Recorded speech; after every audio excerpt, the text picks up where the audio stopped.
From Kansas State University, this is Agriculture Today. Eric Atkinson with you.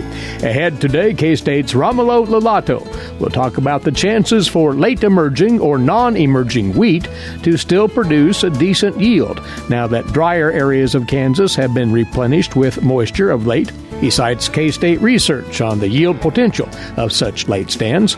Then from the Grain Science and Industry Department at K-State, Greg Aldrich, Fran Churchill, and Jason Watt will preview a special event coming up here on the campus a week from Saturday called Feeding Your Future. It'll introduce prospective students to the lucrative career fields of feed science, milling science, and baking science. Then later on, K-State's Gus Vanderhoeven in with his weekly commentary on life in rural Kansas. All that and more directly ahead on Agriculture Today. What is radon? Home exposure to radon gas is the leading cause of lung cancer death in the United States for non-smokers. In Kansas, 1 in 4 homes will test at or above the EPA action level. The Surgeon General recommends all homes be tested and fixed if necessary. Visit kansasradonprogram.org for more information. Test, fix, save a life. This message brought to you by the Kansas Radon Program, the Kansas Association of Broadcasters, and this station. This is the midweek edition of Agriculture Today. Well, another update on the winter wheat crop in Kansas, and we've been talking about the issues with dry fall conditions, and some wheat just has not done much since planting time. Now, with moisture around a fair part of Kansas, what are the chances of those stands making it to a decent harvest? We'll ask our guest now for his thoughts on that. Romulo Lollato, wheat production specialist, K-State Research and Extension. And you've been wondering too, Romulo, as you've gone out and about in the state and seen stands that simply were poorly emerged or hadn't emerged at all and wondered whether they would ever make it or not. Hi, Eric. Yes, well, actually, as we drive around the state and check some of the wheat stands around, perhaps the two areas that are of greatest concern would be the very far southwest portion of the state, so Hamilton County and South, those 3 counties in that region. And then there is also a pocket in central Kansas around Barton County area, which received very, very little precipitation as well.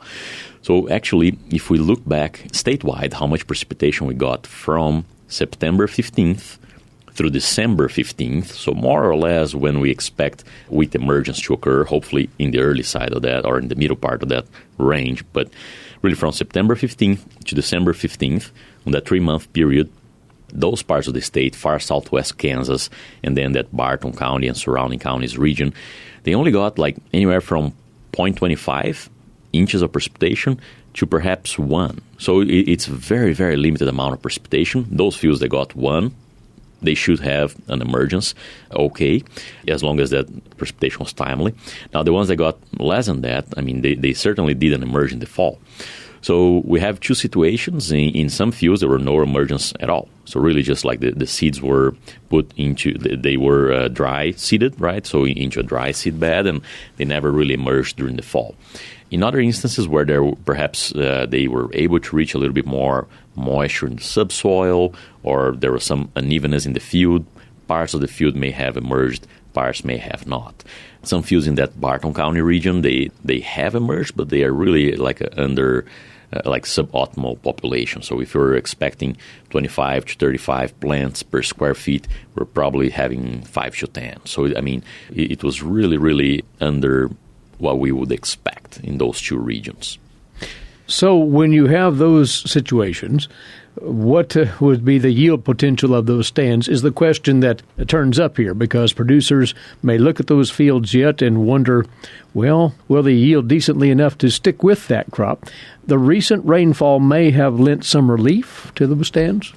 Yeah, definitely. So if we get now the period after that, right, from December 15th now until about January 15th, 17th, more or less, anywhere in the state we had anywhere from about half an inch to up to about 5 or close to 6 inches. So that's definitely 6 inches would be almost excessive, but just in the far southeast part of the state.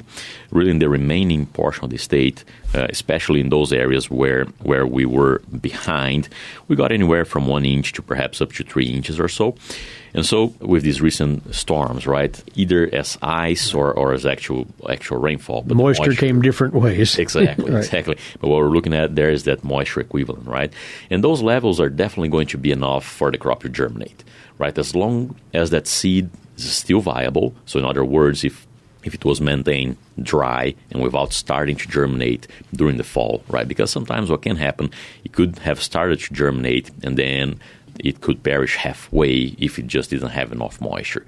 If you just have enough moisture for the seed to imbibe that moisture and start the germination process, but really doesn't have enough moisture to go through that entire germination process, root establishment, and emergence, then those seeds could have perished, right, during the fall.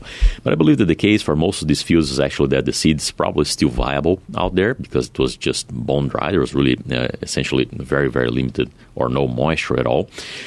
So the stand should form now in the spring, in the winter, and even in the spring, depending on the temperatures now during the winter. How is the yield potential on those fields, or what can we expect from those fields that are just now emerging? Mm-hmm. We go back to some data that was collected at K-State, a 6-year study that was done on planting dates, right? So they had planting dates from October 1st in monthly intervals all the way to about April 1st. So they would plant October 1st, November 1st, December 1st, and so on, all the way to April 1st. First, if we think of the crop that is emerging that late, we're compressing the cycle that would be a 10-month crop into probably 5 or 6 months, right? So we're really compressing that crop cycle. So the crop has less time to produce. It's not going to have those fall tillers that are typically the most productive tillers, those in the fall. And it's also going to be typically delayed as compared to a crop that emerged in the fall, right? So if we think of the crop as the crop would think, right? If it had emerged in the fall and had 3-5 tillers now, which is a healthy amount of tillers to go into the winter, it's already going through the vernalization process. And as soon as that vernalization requirement that ranges from 6 to 8 weeks of temperatures at the crown level below about 50 degrees or 48 degrees or so, it's going to trigger the reproductive development already. So those tiny heads are going to start forming near the crown of the plant right now. The difference is, as a fall emergent crop is already forming those tiny heads at the crown level, a spring emerged crop is just now going to be emerging and going through tillering. So it's going to push the crop cycle behind. It's going to first it's going to be compressed, but every single developmental stage of the crop, besides being shortened for not enough time, it's also going to be delayed. And so we could expect a later heading date, a later flowering date, and that can push our grain filling period into hotter conditions. Right? So if you would be expecting perhaps heading to be occurring, depending on that part of the state, in the early part of May, maybe now it can be occurring in the late part of May, right? Or maybe a good 5 to 10 days after. And that can really put grain filling through heat stress, which typically, heat stress during grain fill is going to decrease the amount of carbohydrates going into the grain. It's going to decrease grain yield and probably grain test weight as well. So there are several consequences there that we can generally expect. On average of those 6-year study that I mentioned in Garden City, those spring emergent crops, they typically yielded about half of what fall emergent crop did. But as long as that crop was emerged by March 1st, it still went through the vernalization process and the yield was compromised, but it still had it, and we didn't have any issues with the crop not vernalizing. Now, those April 1st planting dates, typically they yielded very close to zero because the crop was emerging in April. It did not have enough cold hours to make through the vernalization process, so we never really had it out. So really, as long as the crop is emerged by late February, early March, it should go through the vernalization process with no problem for most of the conditions, but the yield, there will be a yield penalty for that crop. So what a producer needs to weigh here is just how much of a compromised yield can they tolerate to still stay with that stand or go some other direction with that acreage. And that's going to be a judgment call on an individual basis. Definitely. That's going to be on an individual basis. And another thing to consider there as well is if the spring conditions turn out to be favorable, as they did in 2016, as they did in 2017 again, and as they did in 2019 again. So out of the last 4 years, 3 were actually pretty favorable during the spring. And by favorable, I mean above average moisture conditions, below average temperature conditions, right? So if the spring turn out to be favorable for grain filling, even the crop emerged in the spring can still result in a pretty decent yield. Mm-hmm. And that was the case for southwest Kansas in 2017. So if we think of the crop back in 2017, a huge portion of the state, actually I think larger than what we have this year, didn't emerge in the fall. It was just very dry. It never really emerged in the fall, or whatever stand emerged was very scattered. But we had a winter storm in January. The winter storm brought ice and moisture, and the crop emerged sometime late January, early February. And we had optimal conditions. We had above average moisture conditions, below average temperature conditions. Many of those fields that emerged in the spring were still yielding close to 50 bushels per acre, which was actually very impressive, especially for southwest Kansas and for a crop that emerged in January. So the message is, depending on the weather, you can still produce a pretty decent crop. But we're not going to know that until we need to take those decisions, right, of either terminating the crop and going for a summer crop, or maintaining the crop and going for a yield. But at the minimum, the producer should be out there monitoring those fields somewhat regularly as the weather eventually warms up, even in the month of February when we tend to start creeping into more favorable temperatures. Yes, so we need to remember that now the crop has moisture to emerge. Every day that the average temperature is above about 32, the crop is accumulating temperature and is going through some physiological processes. So if we have a spell of warm temperature here in the next few weeks, the crop will emerge as soon as it has a chance, as long as that seed was still viable. All right. Well, we would encourage producers to have a look at an article that Romulo has written up in the E-Update newsletter series, Learn What to Expect from a Spring-Emerged Winter Wheat Crop. Romulo, thanks for the update. We'll have you back again soon. Thank you, Eric. He's Wheat Production Specialist Romulo Lollato, K-State Research and Extension. That article at agronomy.ksu.edu, by the way. You're listening to Agriculture Today. We'll be back here on the K-State Radio Network. Did you know every Kansas farmer feeds 128-plus people? Kansas farmers are hard workers, dependable, authentic, and sensitive. Not only do farmers put food on your table, but they put clothes on your back and fuel in your car. For more information about Kansas farmers, visit K-State Research and Extension online or stop by your local extension office. This message has been brought to you by the K-State Animal Sciences Leadership Academy participants. Welcome back. You're listening to Agriculture Today. Over the many years here on the broadcast, we have touted the world-class learning opportunities, and those translating into exceptional career opportunities offered by the Grain Science and Industry Department here at Kansas State University. World-class being no exaggeration there.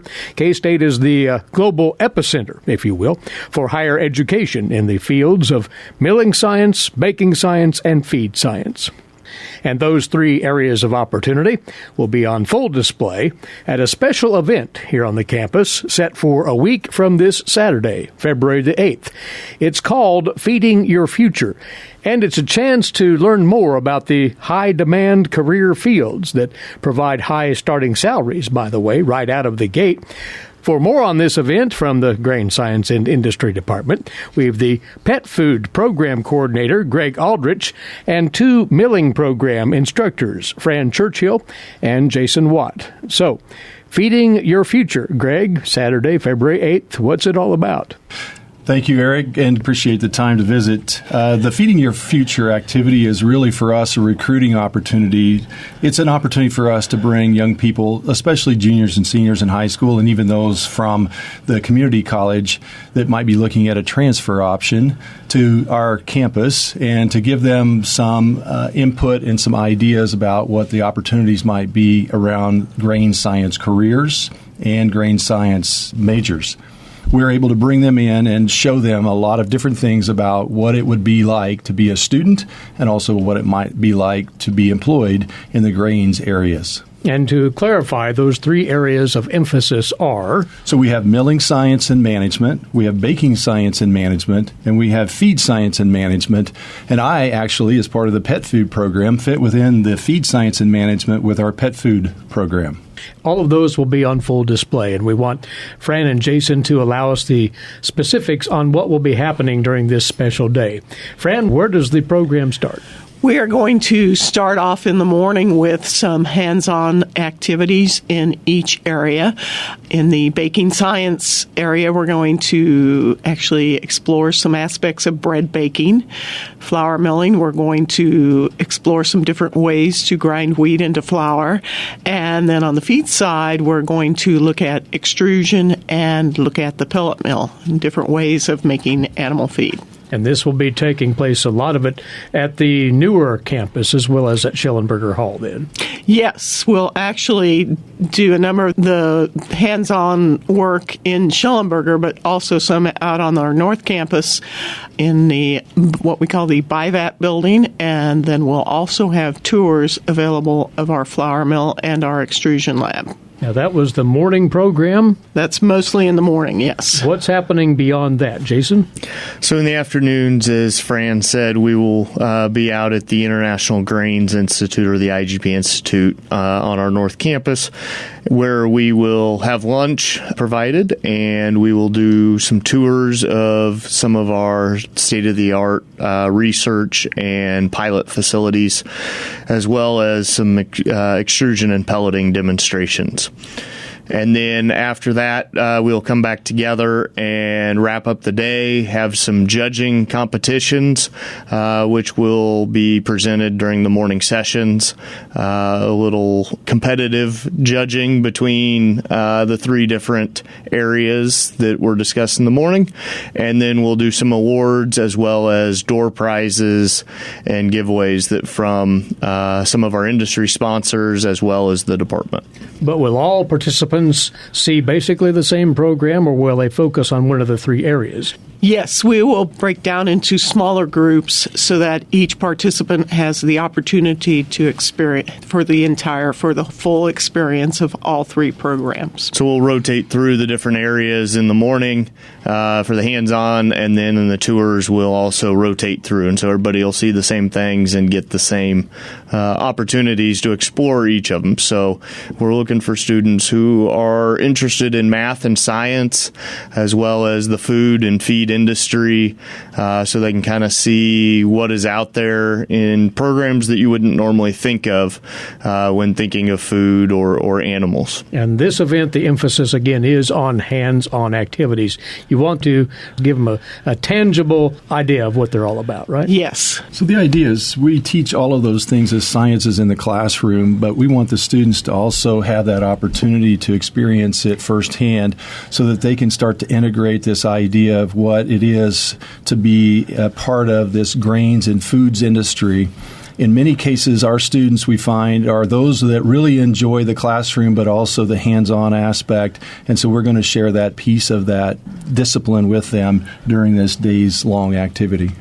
And you mentioned math and science are key to this field, these fields actually, which is very clear. But any student of any background can take part in this, right? Oh, absolutely. Any student that would have an interest in baking, would have an interest in the milling, manufacturing of flour, or any of those co-product streams, any student that has a background in livestock production or companion animal management would have a personal opportunity to be able to see where the food is manufactured manufactured and whether or not that would be a new career option for them. I would even go so far as to extend an invitation for any of those students that might be exploring pre-veterinary medicine.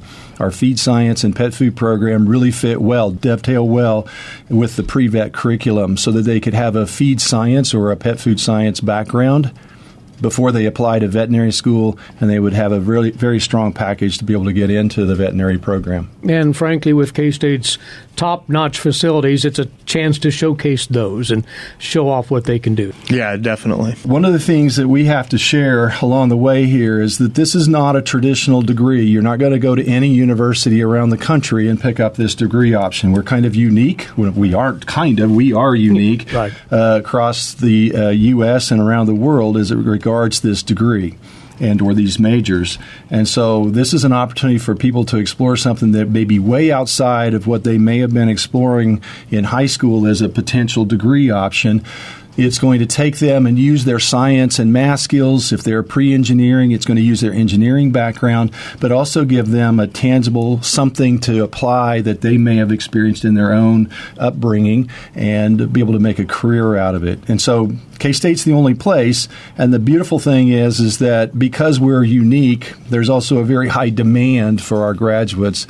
We have a near 100% placement for our graduates and some of the highest starting salaries of any of the students out of the College of Agriculture, and we compete favorably with other disciplines across campus, including engineering. And so for mom and dad out there, this is a great place for their student to come and not only have a tangible career that they can really feed their future, but they can also feed the world and have a great career and a great placement with a good job all over the country or even locally here in our region. Well, this is an extra special career fair, to put it that way. It is. Very different in its orientation, but it is once again going to showcase those important learning opportunities out of the Grain Science Department at Kansas State University. And registration is required here, correct? It is. We ask for the students or the prospective students to let us know if they're coming so we can make sure we've got all of the arrangements necessary for food and all of the giveaways, the fun stuff. And it allows us to manage our groups in our day. So if they can please just either email to Brenda Heptig, that's BHEPTIG, BHeptig at ksu.edu, or they're welcome to visit our website. That's www.grains.ksu.edu. And no cost to this event. There's no cost. We have support from industry as well as internal campus recruiting opportunities. And so there's no cost to the participants. We just ask that they register beforehand so we can get a head count to know how many folks that we're going to have on for the day. This is a great first-hand way for young people and parents to learn more about the areas of study under the Grain Science and Industry Department at K-State. It's called Feeding Your Future. It is set for Saturday, February the 8th here on the campus. And to find out more, grains.ksu.edu. Please do register if you intend to attend. And we wish all of you the best in pulling this off. Thank you for the briefing. Thank you. Thanks, Eric.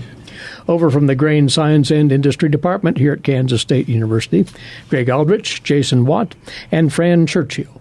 Again, grains.ksu.edu for the full rundown on this event, Feeding Your Future, Saturday, February the 8th at Kansas State University. While you're at that website, you might explore it even further. You can get full insight into the opportunities in these careers we've been talking about, find out more about academic internships, clubs, and student-integrated research in the respective programs. And you can learn more about the state-of-the-art research facilities, including the Hal Ross Flour Mill, the O.H. Cruz Feed Technology Center, the Schellenberger Hall Bake Lab, and Milling Lab. A wealth of information on what Grain Science and Industry out of K-State has to offer. Grains.ksu.edu. This is Agriculture Today. Now this break. We'll be back then with today's agricultural news headlines for you. And K-State's Gus Vanderhoeven is standing by with his weekly commentary on life in rural Kansas. Still to come here on the K-State Radio Network. For 25 years, K-State Research and Extension's Kansas Agricultural Mediation Services has been providing a no-cost, confidential place to call in and visit with an agricultural lawyer. Our experts are available to help you producers handle legal and financial issues. Explore your options and generate solutions. Call us at 800-321-3276 or visit us online. Kansas Agricultural Mediation Services. Coming to you from the campus of Kansas State University, this is Agriculture Today. Eric Atkinson here as we continue to today's agricultural news headlines, now courtesy in part of DTN. Starting with the monthly Kansas Crop Progress and Condition Report posted yesterday by the USDA's National Agricultural Statistics Service, our topsoil moisture supplies in the state currently rate at 14% surplus, 54% adequate, and 32% short to very short, while subsoil moisture is at 9% surplus, 59% adequate, and 22% short to very short. As for the winter wheat crop in Kansas, 34% rated as good to excellent, 43% fair, and 23% poor to very poor. Now, the next monthly report will be issued February the 24th. The weekly reports will begin March the 2nd for the 2020 growing season. A federal court ruled that the EPA did not have the authority to issue small refinery exemption extensions to 3 companies that were not granted waivers originally. That ruling could affect how the agency implements the program. In a ruling handed down by the U.S. Court of Appeals for the 10th Circuit in Denver, the court also found the EPA abused its discretion by not explaining its conclusion that a small refinery could suffer disproportionate economic hardship while also maintaining that refiners passed on the renewable fuel standard compliance costs to consumers at the pump. None of the 3 small refineries consistently received an exemption in the years preceding its petition, according to the court in its ruling. The court adding that the EPA exceeded its statutory authority in granting those petitions because there was nothing for the agency to extend. And the court said further, one of the EPA's reasons for granting those petitions was to address disproportionate economic hardship caused by something other than compliance with the renewable fuels mandate. That, too, said the court, was beyond the agency's statutory authority. The EPA has taken heat on how it defines hardship when it grants waivers. The ethanol industry and others have maintained the waivers were not designed for oil companies that report billions of dollars in profits. Renewable Fuels Association President and CEO Jeff Cooper said in a statement that the ruling could have broad implications on how the EPA implements the program from here. And National Corn Growers Association President Kevin Ross said in a statement the industry is hopeful that this court decision will lead to changes in how the EPA administers waivers. With trade agreements nearly wrapped up with China, Canada, Mexico, and Japan, U.S. agricultural and trade officials are now looking to the European Union. Here's more from the USDA's Gary Crawford. Agriculture Secretary Sonny Perdue says the U.S. and the European Union need to reset their trade relationship, especially in agriculture, and they need to do it not in months, but in weeks. Perdue telling reporters in Brussels, we have to reconcile the $10 billion to $12 billion agricultural deficit with the EU. Our perspective from the United States is the EU has probably twice as many consumers with 2/3 of the arable land. Why would you expect to have a $10 to $12 billion trade deficit with the EU? We believe that some of the constraints that are here that we would like to have reconciled and resolved. Perdue said USDA has prepared a list of those and sent it to Chief U.S. Negotiator Lighthizer. Issues such as the EU's partial or complete bans on U.S. genetically modified foods and U.S. beef raised with hormones. The EU and U.S. have failed time and again to settle those issues, but Perdue says we think that can be accomplished. In Washington, Gary Crawford for the U.S. Department of Agriculture. And now this week's edition of Milk Lines. Here's K-State dairy specialist Mike Brook. Mike? Today I'd like to link together some of the dots between body condition score of our dairy cattle and reproduction for our Kansas dairy farmers. You know, it's interesting some of the data that seems to be coming our way that helps us explain how body condition score is related to reproductive efficiency on our dairy. One of the studies we might want to consider is one that was actually conducted back in 1992, and what it looked at is those cows calving with a high body condition score and how much weight they lost the first 5 weeks versus those that had a lower body condition score at calving and then maintained their body condition score for the first 5 weeks of lactation. For those that lost body condition score in the first 5 weeks of lactation, only 25% of those animals became pregnant at the first AI. However, for those that maintained body condition score during the first 5 weeks of lactation, 62% became pregnant. Some more recent studies looked at this same situation. Interesting that those that lost body condition score, 42% of the animals, during the first 21 days of lactation, only 25% became pregnant after the first timed AI. For those that maintained body condition score during that first 21 days, 38% became pregnant after the first timed AI. And for those that actually gained body condition score during the first 3 weeks of lactation, only 22% of the animals, but 84% of those became pregnant after the first timed AI. Other studies show similar types of patterns. Those animals that lose body condition score in the first few weeks following calving have a much lower conception rate after the first AI service. Even if this is a timed AI, they still have a lower conception rate. Those animals that either maintain or gain body condition score during the first few weeks of lactation have a much higher first service conception rate and thus a higher pregnancy rate. So, getting timely pregnancies early in lactation means that we may have an opportunity to have less body condition score loss, fewer health issues, greater pregnancy rates, and less pregnancy loss in the current lactation, which will help us in the future lactation. Because there's another study that shows that those animals that have a body condition score of more than 3 at calving, more than 92% of those will actually lose weight during the first few weeks of calving, compared to those that have a body condition score of less than 3 at calving, only 34% lost weight. So, timely management of your transition cow program and early lactation is very, very important in making sure that we get timely pregnancies. I encourage you to spend some time visiting with your nutritionist and reproductive specialist for your dairies and discuss this very topic and determine how you can improve the management of body condition score from late lactation through the dry period, into transition, and then into the first few weeks of lactation to ensure that we get timely pregnancies for the next lactation. This is Mike Brook with K-State Research and Extension. Thanks, Mike. And we'll be back in a moment with more here on Agriculture Today.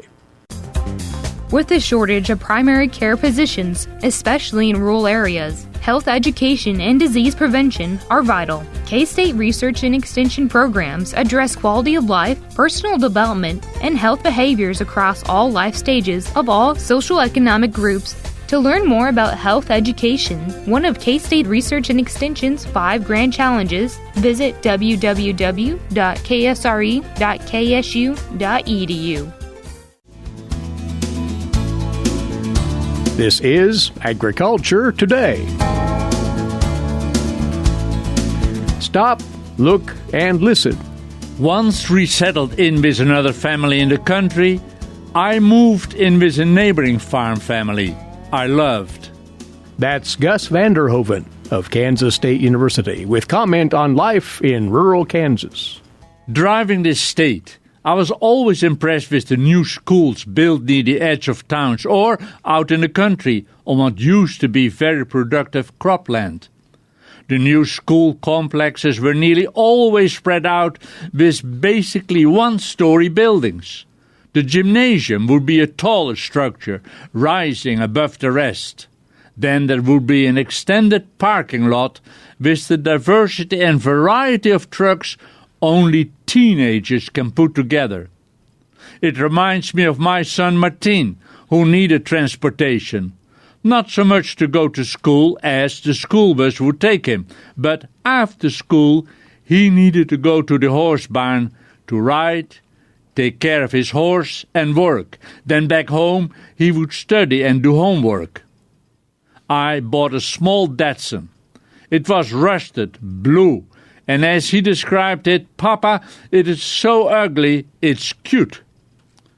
The amazing thing was, it always started. Always. And it served the purpose. Also, no damage was done when friends walked all over it at school. That was a long time ago. Soon, his daughter will need transportation. Time flies. I know time flies because I recall walking to school as a youngster, then briefly going by bike, and when my bike had no tires anymore and tires could not be bought, being wartime, then walking again. It was about a half-hour walk from the village to the elementary school I attended. Along the road, it was 2 straight stretches with a 90-degree turn halfway. I could take a shortcut by walking through a pasture and crossing a small white bridge. That shortcut dropped me off close to the school. Walking to school never was an issue as far as child's safety. I do remember a feeling of fear during the war. There was fear on clear days walking along the road, where German trucks could move and Allied fighter planes were overhead. It was one reason I liked to take the pasture shortcut away from the open road. I loved that walk. I remember one cold, snow-white winter day with snow-laden sky touching the close horizon. I can still see myself walking there alone.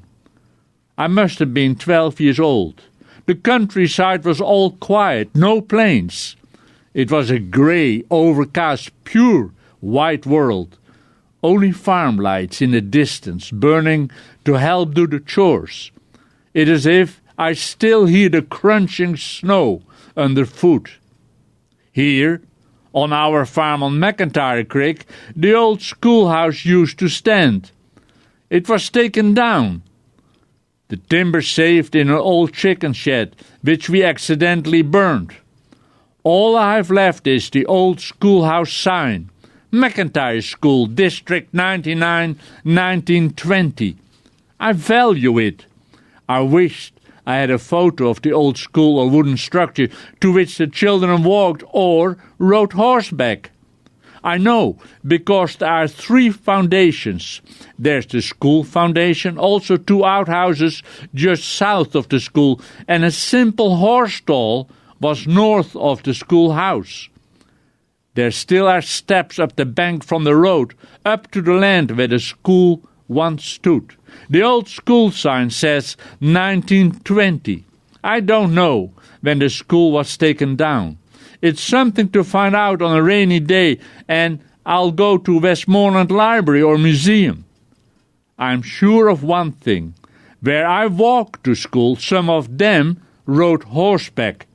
I would have loved to go to that school on horseback. Of course, if you're old, you will remember. Over the years, I've listened to the stories told by the old school teachers, some who taught in the one-room country schools. Just like I clearly remember and hold on to the cold wintry day, I walked the crunchy snow.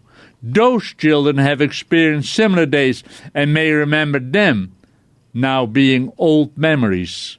Later that year, the country school was also ordered by the Germans. So, no more school. I didn't mind. Then, school benches were taken to empty chicken houses. Classes were now spread out over several farms. So, back to school I went. It was primitive, but learning is important. Then, one day, fighter planes were in combat up in the sky, and pieces of shrapnel came down through the thin roof. That put an end to all schooling for the rest of the war. I remember I felt relief and was quite happy to stay on the farm. But I would never have thought about or remembered if it was not for a story Emily, my daughter-in-law, shared recently. Remember, walk to school was not an issue for me. It was safe, except for the war. The war made it dangerous. The story Emily told me was this one. A child walks to school when a stranger stops his car and steps out and says, "Your mom just called and told me to pick you up and quickly take you home. It's urgent," Mom said. The little girl did not know the person. She stepped back and said, "What is the password?" The man did not know. You know, we had passwords during the war.